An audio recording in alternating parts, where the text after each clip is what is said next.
कि तोहरा बिना खाना पीना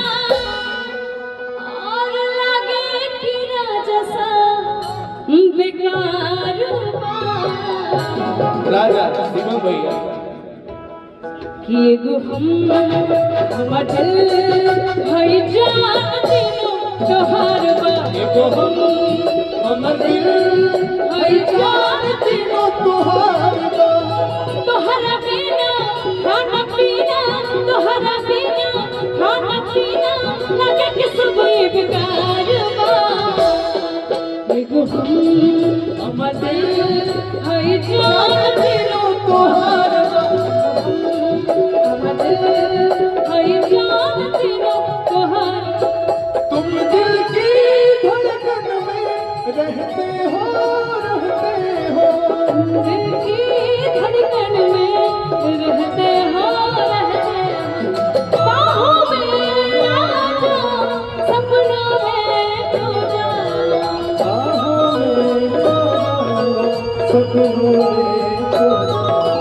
तुम दिल की धड़कन में रहते हो दिल की धड़कन में एगो हमर दिल भई जान दिनो तोहार बा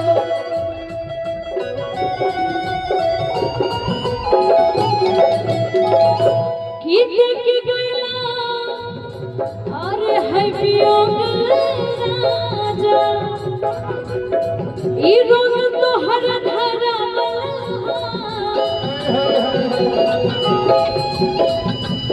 तब पहले ऐसन हम न रही पागल तहरे बनावल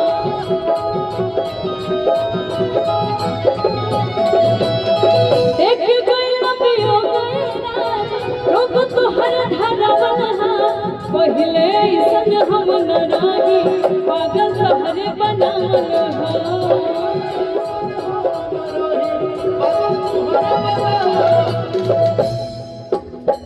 और नया नया जब प्यार होता है तो एक चीज आती है आप चलते रहिए कि जिस दिन तुमको देखेंगी नजर जाने देते होगा क्या असर कि जिस दिन तुमको देखेंगी नजर जाने देते होगा क्या असर रखेंगे तुमको बाहों में भर लेंगे निगाहों में रखेंगे तुमको बाहों में भर लेंगे निगाहों में ये बेकरारी कभी होगी ना खत्म होगी ना खत्म सोचेंगे तुम्हें प्यार करके नहीं ये दिल बेकरार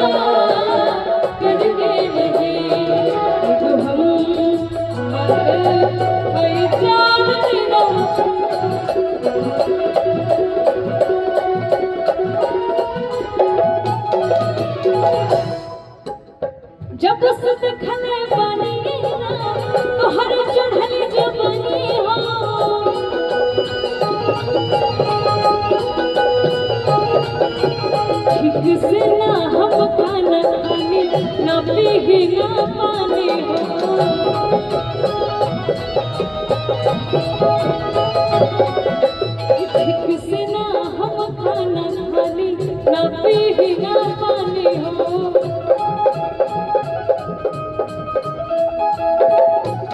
अखियाँ जागे नींद न लागे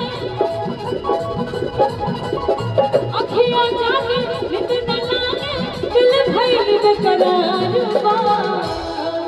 एगो हमर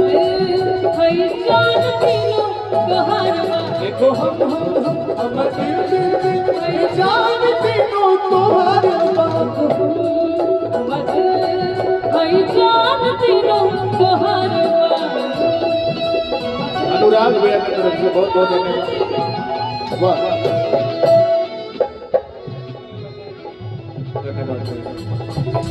धन्यवाद।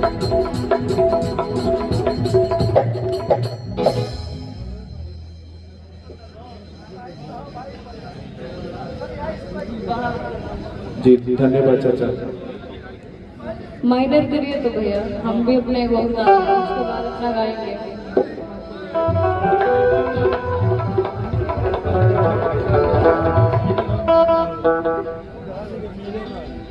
हो कि कुसुमरा असड़िया राजा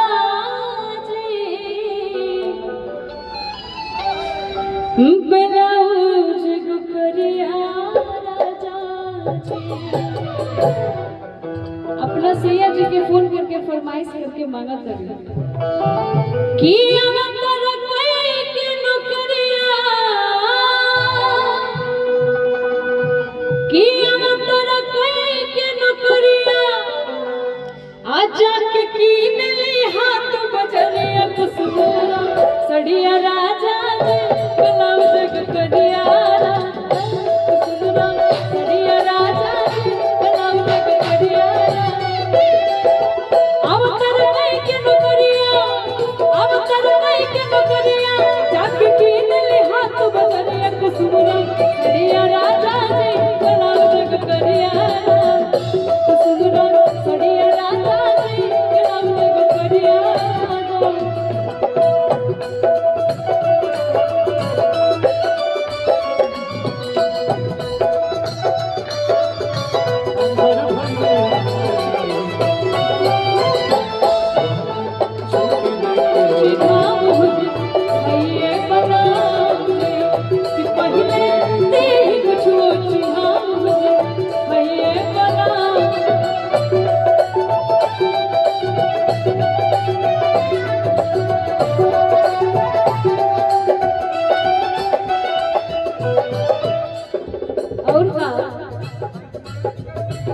लाली रे पलंगिया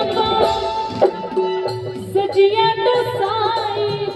सड़िया सिल्क वाली कह के झमकाए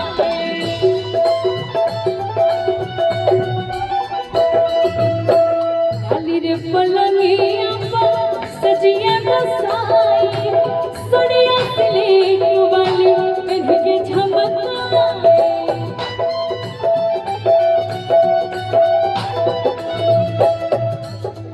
हो किसी सड़िया के अरिया कुसुमरा सड़िया राजा ब्लाउज करिया कुसुमरा सड़िया राजा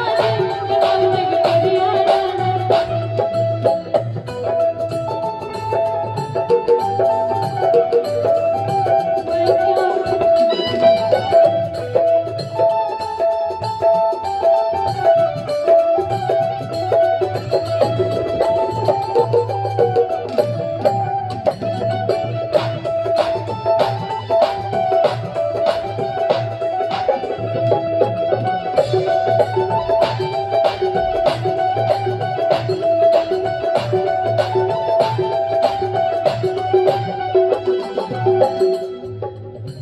बढ़िया से देख के लिहा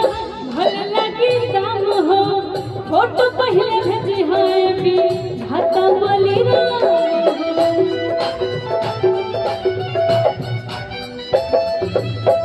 बढ़िया से देख के लिहा भल लगी दाम हो फोटो पहले भेजी है भी हाथा वाली हो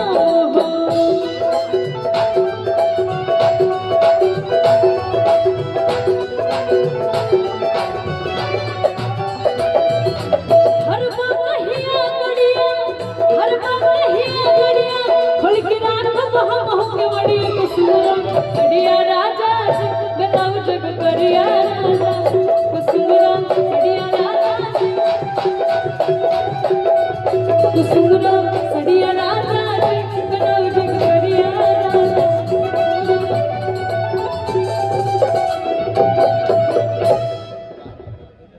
देखिए दो तीन तने स्मार्ट गाना अपना अंदाज वाला सुनाई। ये मनीष पांडे जी हैं बक्सर से, बड़े प्रखर समाज सेवी हैं और आपको बहुत इनाम दिया, बड़े लयदार हैं। मेरी इच्छा है मनीष बाबू थोड़ा मंच पर आकर के सब कलाकारों का सम्मान करिए। आप ही जैसे लोग बैठे हैं तो थोड़ा माफी जवान है, तनि तबला को दीजिए, नाल को दीजिए, तनि हम लोग सब भाई कलाकार हैं, तो जब भी आप हाथी हैं तो आपका गर्व भी है। और मनीष जी ने कार्यक्रम